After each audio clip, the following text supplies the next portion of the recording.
Hola, bienvenidos a Esquina Literaria. Estamos leyendo este libro, La grasa no es como la pintan, prácticamente ya en la parte final de este capítulo. Espero que les esté gustando. Hoy vamos a leer los aceites que reemplazaron las grasas trans. Sorprendentemente, considerando todo el trabajo involucrado en este inmenso cambio de la industria, no está claro que los estadounidenses estén comiendo aceites que sean más sanos. Una buena porción de las alternativas a las grasas trans son simplemente aceites vegetales, incluyendo algunas nuevas variedades no estudiadas que bien podrían ser todavía menos saludables que el tipo parcialmente hidrogenado que estamos sacando ahora.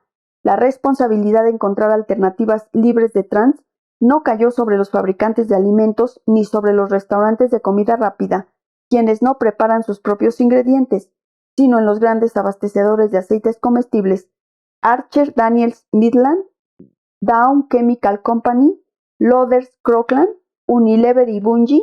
A diferencia de los fabricantes de alimentos, quienes tomaron una actitud de esperemos a ver qué pasa hacia las regulaciones de las grasas trans, las grandes empresas de aceites en cambio intentaron adelantarse años antes de la reglamentación de la FDA. La industria enfrentaba el mismo problema que había tenido 100 años antes: cómo solidificar un aceite para que pudiera ser funcional para cocinar y hornear y que no se oxidara fácilmente. La hidrogenación había resuelto esos problemas para el siglo XX. Ahora, con la hidrogenación parcial fuera del escenario, se necesitaban nuevas soluciones.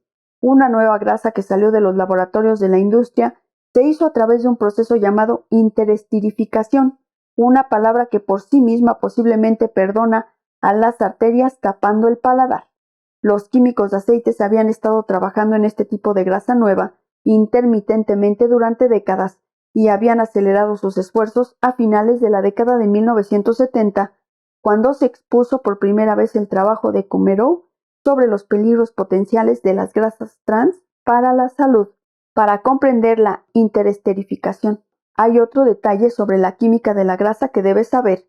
Todas las cadenas de ácidos grasos están unidas en paquetes de 3, unidas por una molécula de glicerol en su base, como trinchete. Estos trinchetes son los triglicéridos, de los que hemos aprendido, las grasas flotantes alrededor de nuestro torrente sanguíneo, que en niveles altos son un factor de riesgo para la enfermedad cardíaca.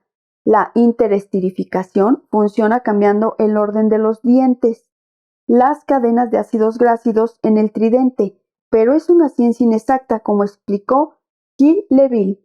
La interesterificación es parecida a pegarle a algo con un mazo, porque distribuyes al azar todos los ácidos grasos en el glicerol. Produce un montón de nuevos triglicéridos, de muchos de los cuales no sabemos nada. Desde el 2013, el proceso de interesterificar grasas todavía era demasiado caro para ser la opción preferida para la mayoría de las operaciones de alimentos, pero ahora se utilizan ampliamente. Leville y otros están por tanto nerviosos debido a las implicaciones que tengan en la salud. Simplemente no sabemos, juzga. Puede ser otras trans escondidas. Necesitamos analizarlo y comprenderlo, y por supuesto, de la misma forma en que los consumidores no sabían que estaban comiendo grasas trans, ahora no saben que están comiendo grasas interesterificadas, porque se listan en las etiquetas de alimentos solo como aceite, usualmente de soya. La rancidez en los aceites vegetales es provocada por un tipo de ácido graso llamado linoleico que el proceso de hidrogenación fue capaz de reducir. Una idea intrigante para minimizar el linoleico involucraba alterar el aceite en su fuente, cultivando soya que produjera aceites naturales bajos en este tipo de ácido graso.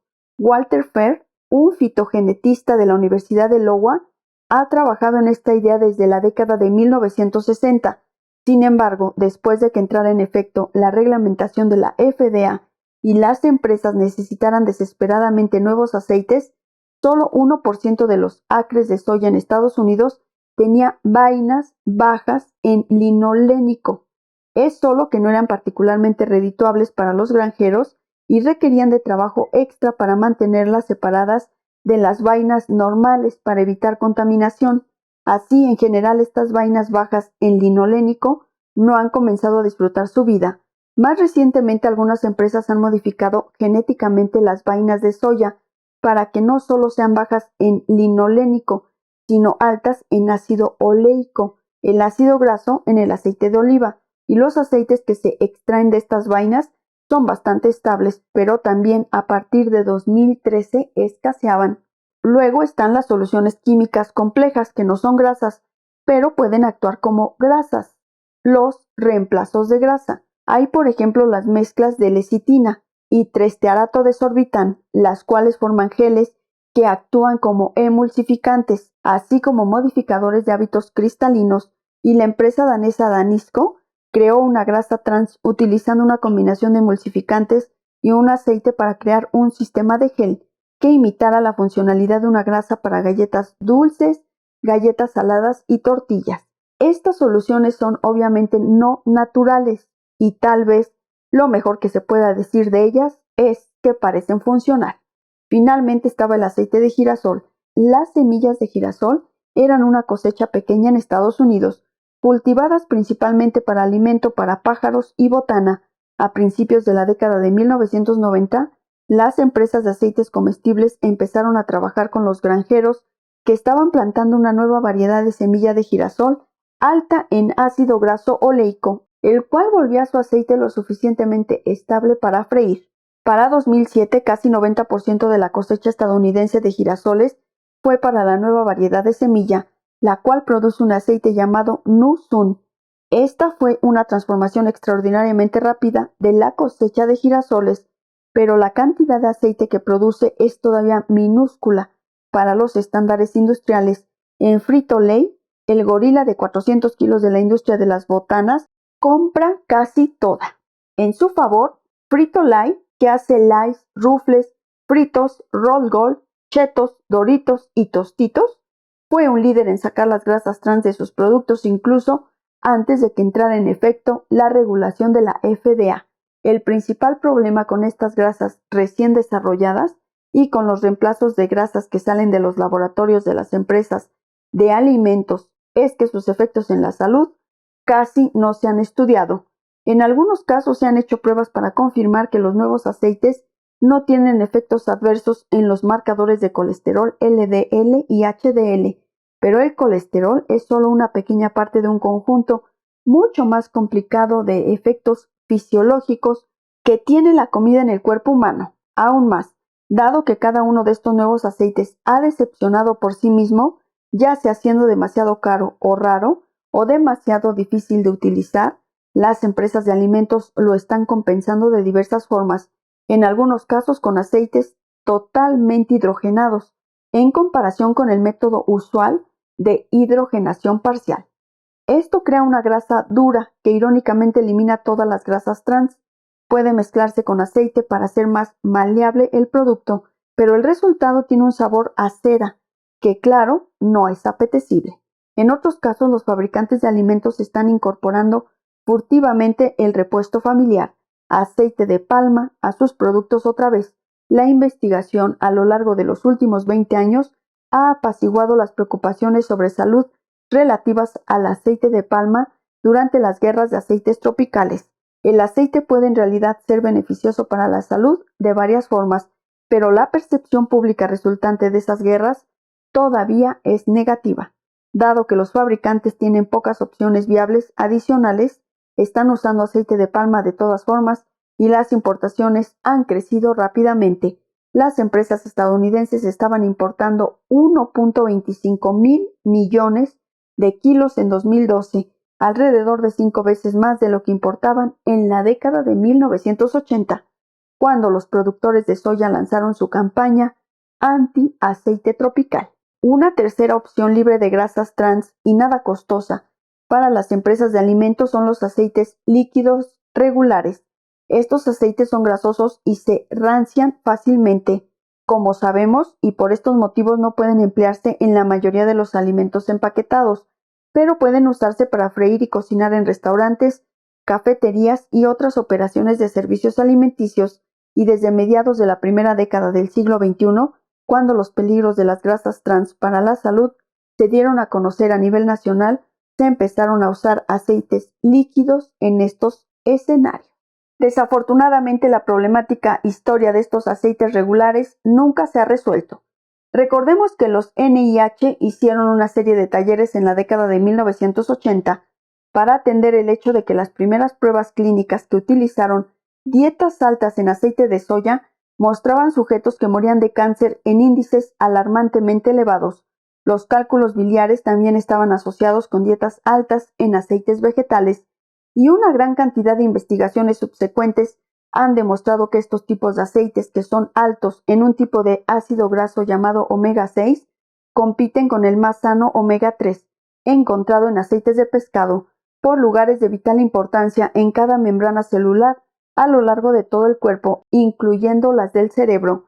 El tsunami de omega 6 que ha entrado a nuestra dieta a través de los aceites vegetales parece haber devastado literalmente los omega 3, cuyo suministro había permanecido relativamente constante a lo largo del siglo pasado.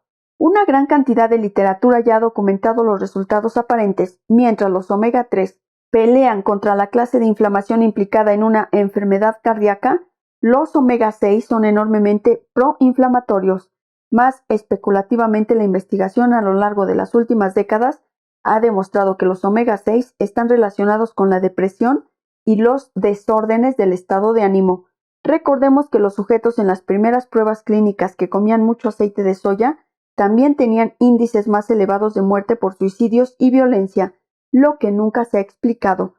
Dado que estas pruebas no estaban bien controladas, sus resultados, tanto los positivos como los negativos, tienen que verse con un poco de escepticismo, pero sigue siendo un hecho sorprendente que, aun cuando los aceites vegetales constituyen alrededor de 8% de todas las calorías consumidas por los estadounidenses en general, nunca se han realizado pruebas clínicas bien controladas para analizar su impacto en la salud, más allá de sus efectos en el colesterol, y la revisión dietética más reciente de los aceites vegetales hecha por la AHA en 2009 animó al público a comer más de ellos, al menos entre 5% y 10% de todas las calorías, debido a su capacidad para bajar el colesterol total y el LDL.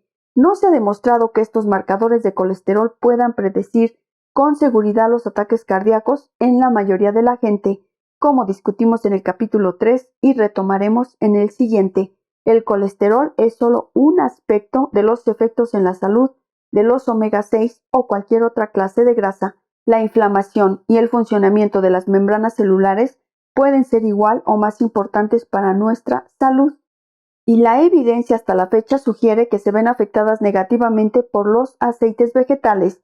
Los hallazgos inexplicados sobre violencia en las pruebas clínicas son un dato preocupante adicional. Es de vital importancia tener un recuento completo de la influencia de los aceites vegetales en la salud, porque las personas están comiendo muchos de ellos y el impacto potencial de los aceites vegetales interesterificados, hidrogenados o incluso solo como aceites es obviamente inmenso. Espero que les haya gustado la lectura del tema del día de hoy de este libro, La grasa no es como la pintan. Solo nos falta un tema y terminamos el capítulo número 9. Muchas gracias por escucharme, los espero en el próximo video.